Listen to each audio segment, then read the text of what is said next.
Following an early career in the music industry, Peter Hince has worked for many years as a commercial photographer. In this interview, I wanted to ask him about how he got started, working with image libraries, the photographs that he took of the band Queen, as well as his personal underwater photography.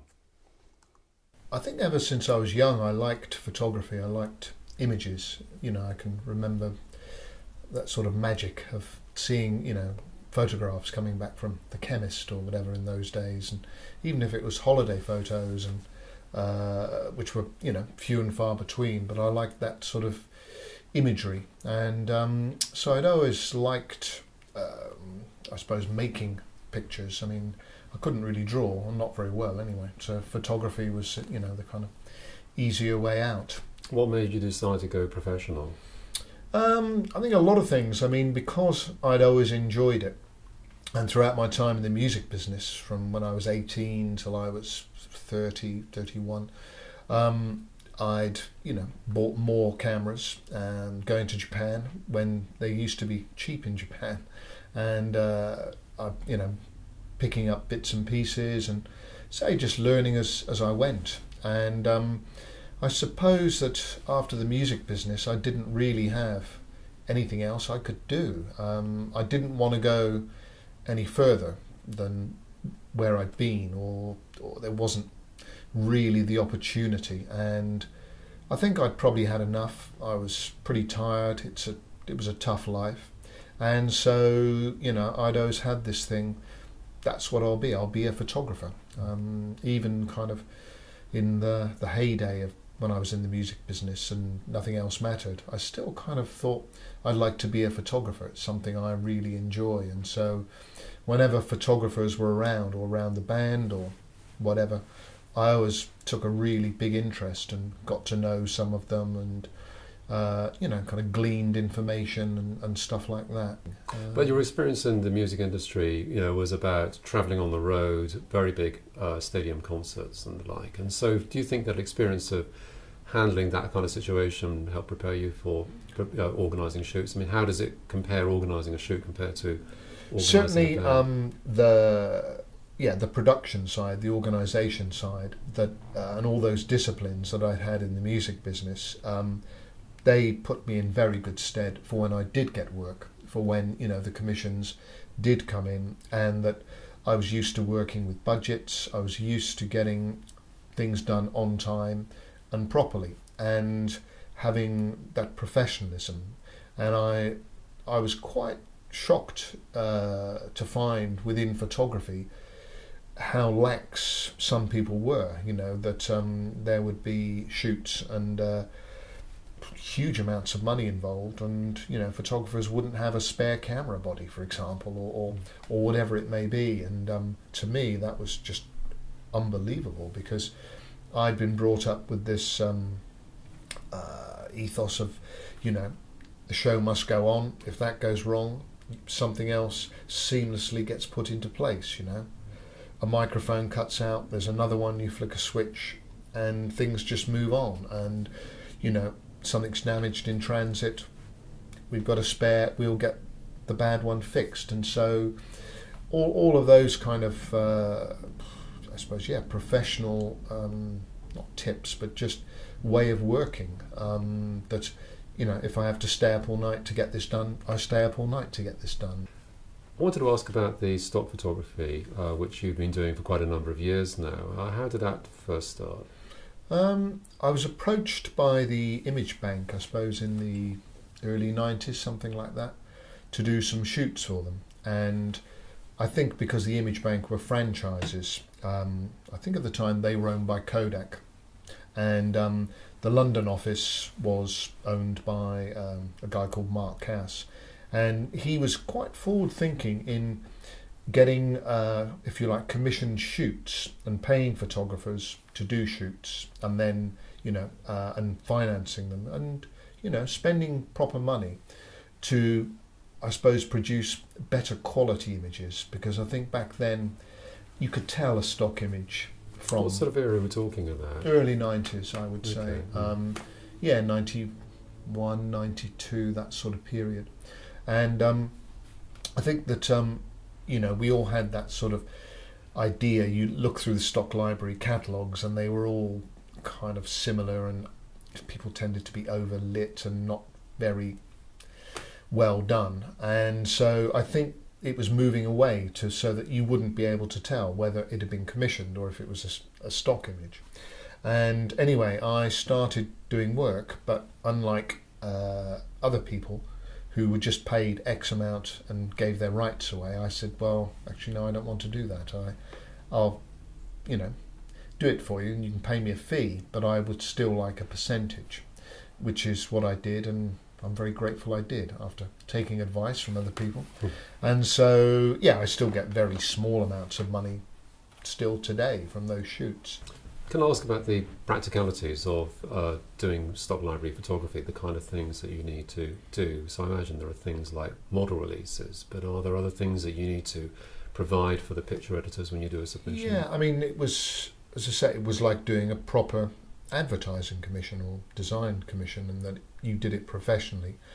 And you had to have model releases, but obviously because, unlike with an advertising commission, it might just be for a print ad, you know, and then model agencies want more for posters or packaging, whatever.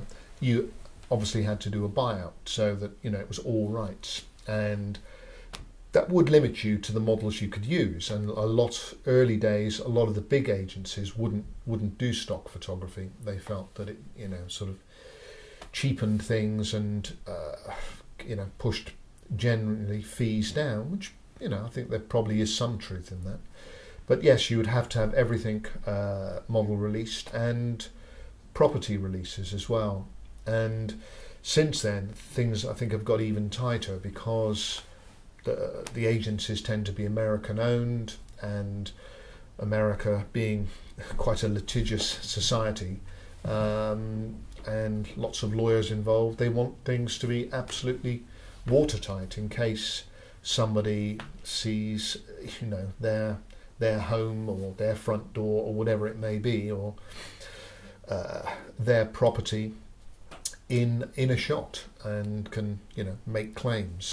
Because I know there were cases, say probably 20 plus years ago, something like that, where photographers would have test shots they'd done or even outtakes from shoots that they were commissioned to do, and would just put them into libraries. And that was in the days when there wasn't the sort of filtering system that there is now. And they would sell, and then one day a model or his agent or her agent would say, hang on, that's me on that that ad or whatever it may be. And yes, I think people got very naturally upset by that, and it did tighten things up, and you know, sort of images had to be pulled, and they had to find out where these images had been and what the payments were. So I think it got kind of quite messy, and again, that was, I think, a bit of a wake-up call for photographers and for the stock libraries and agents, model agents as well, and it's remained that way, or possibly got even tighter. In your career before photography, you were, as we mentioned, in the music business. You had a long association with the band Queen, and but you also got a lot of photographs out of that, which have only just recently been seen in the Queen Unseen book. Why did you wait quite a long time before you got around to showing those photographs? Yeah, I mean, as you say, I mean, I worked for the band for over 10 years, and my photography kind of grew as I was working for them. And, you know, I was fortunate to be in a position where I could take pictures on video shoots, in rehearsals, in the studio. I mean, it's quite remarkable that a band as image conscious as Queen very rarely ever had a photographer around. It really was quite surprising, and it got to a point where I would take pictures, and then it would be, oh, you've taken these pictures, haven't you? And do you want to use them? And you know, I never got paid a penny for them, but of course then it was exciting to see my images, you know, used on the inside of an album or in a tour program or something. I mean, I think, you know, we all get that buzz when we're starting out, And I think we still get it, but it's an even bigger buzz when you're being paid well for it. So I learnt a lot of my skills, I think, doing that, and also watching when we were doing videos, and they did, very big dramatic videos, film stuff, that kind of thing.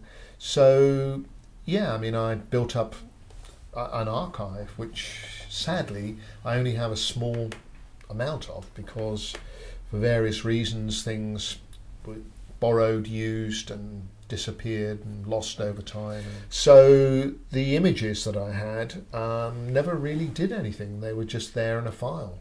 And then I was contacted by the Proud Gallery, who do a lot of pop culture, film, pop, modern culture, if you like, exhibitions, and I did the exhibition there, which then went on to Australia, and we did a big thing with memorabilia as well, and it's been used digitally in other places, and that was very exciting, because I was looking at the images with a new light. And bizarrely, the image of Freddie, which then went on the cover of my book, Queen Unseen, I'd never printed it before. I'd never seen it. I mean, from the shoot I did with him, which was in a corridor, an underground corridor outside the studio in Munich, and he'd wanted some pictures. He said, "Oh, make me look mean and moody," because there was never makeup, there was never stylists, and he just put his leather jacket on, and it was a sort of old, kind of marked, dirty, grubby concrete wall, and and I'd hired an umbrella and I can't remember the German, was it not Bronn, but Balcar or something. Anyway, it was some ancient kind of German flash system, and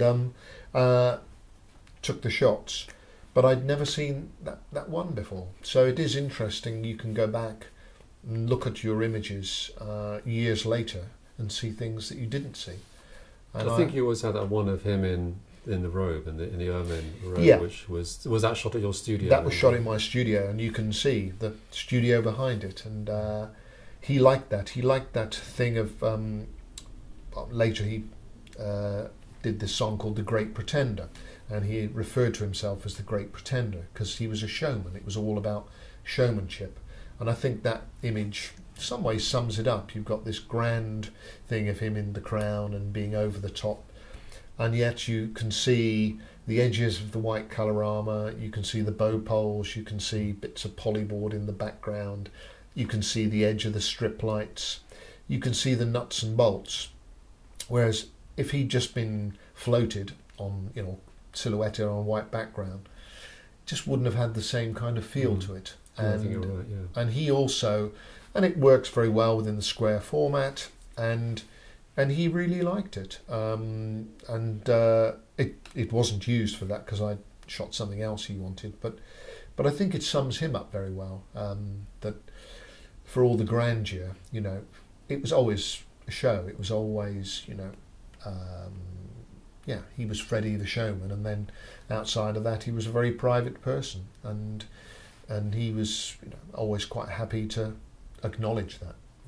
Did you stay in touch with the band after you left and became a photographer? Well, I did commissions for the band for a few years, and Freddie did stuff for him with Montserrat Caballé for Barcelona. But then these were ones I got paid for. These were commissions, and so yes, I continued doing stuff, and then sadly Freddie got ill and sadly passed away. But yes, I look back on those images and can see them in a different light.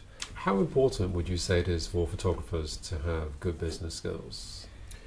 I think it is important. I think it's that whole thing of, I suppose, the arts and photography being perceived, or it's perceived as being one of the arts that you could, go into and be creative and flamboyant and do what you want to do, and the money would take care of itself. But we all know that's not the case. So I think you either have to have good business skills or fundamental business skills yourself, or you have to have people around you who do. You know, either you have a PA, or you have an accountant, or your wife or partner, or whatever, because it's very easy for people to get carried away and spend more than they have, and what have you. So yeah, I mean, I think it is important, but it's getting that balance. And you know, I've known some very, very creative photographers who should have been more successful than they were. You're also an accomplished diver, and you've also had an exhibition of your work, which was very successful. That was purely a personal project, was it, or did it lead on to anything else? Yeah, it was. I mean, sort of again in the, I suppose, early 90s, 92, 90, something like that. I used to go to the Maldives every Christmas. That was my kind of treat to myself for the year, and just to chill out. And I'd learnt to dive in the 80s when I was on tour, you know, being lucky enough to stop off in places. And I'd always really enjoyed diving, and people always said, oh, well, you know, you must be taking underwater pictures because you're a photographer. And I'd never really wanted to, because I wanted to enjoy the diving and, say, get away from photography a bit. But also, all the equipment sort of slightly intimidated me. You had either, you know, these big strobe arms and all this kind of kit. And I thought, well, how can you enjoy the diving when you're encumbered by all this, or underwater housings and that? So on one trip via Dubai, went into the duty free, and I saw a Nikon 5 camera, and I just started taking images with available light, and obviously fast film because of the visibility and the light levels. And I kind of liked it and thought, oh, this is interesting. I mean, this is again going back to when I started, and something different, and seeing things in a different way. So then I kind of developed it, and just went from there, and, you know, had a great printer, Klaus Kaldi, and started producing some images. And say one series of that I got an AOP award for. And then I started getting into it a little bit more, and some stuff went into the libraries and did well in stock libraries, or other images I licensed directly, and all the dive magazines loved it. So that was very good. And then I would get inquiries about doing commercial jobs, because I used to promote some of the underwater images with my advertising images. And then there was the job that you and I worked on together for Araldite, and that was quite interesting in that they wanted it in colour, and I'd never shot in colour before underwater. So it was that was quite a steep learning curve, and it was a trade ad, so they didn't have huge amounts of money. And then I didn't hear anything. And then I was going diving in the Red Sea, and I thought, well, this is an opportunity. So I called them up and said, you know, is that job still alive? You and I discussed how to do it digitally, because they wanted this water fish tank to be underwater and had to be shot separately. So that was a big learning curve, and that was quite a challenge, because I had to shoot it in colour, and I had to use an underwater housing with regular Nikon land cameras, which I'd never done before. And I was filtering quite heavily to cut out the blue. Again, something I think we spoke about, you know, what the tolerances were, because when you shoot underwater, you start to lose red. It goes through like that. So it was an interesting thing, and I think, you know, it worked out very well in the end. I mean, I know the client was very happy, and the agency were, and I guess for yourself it was probably sort of relatively early days of doing that kind of job. And I probably had a few years, but quite a few years, experience working in Photoshop and stuff. But yeah, it's probably one of the more challenging jobs at that particular stage in my exactly, career. and having to correct the colour of the fish, and then, you know, say putting the elements together. And yeah, I think throughout my music business career, photography career, there have been moments, but like that. But they do spur you on, and even though at times they're very intimidating, but it's that uncertainty which can be tremendously inspiring, and you know, gets the adrenaline going. Well, on that note, thanks very much for coming along today. It's been a pleasure talking to you. Thanks a lot, Peter. Martin. Thank you.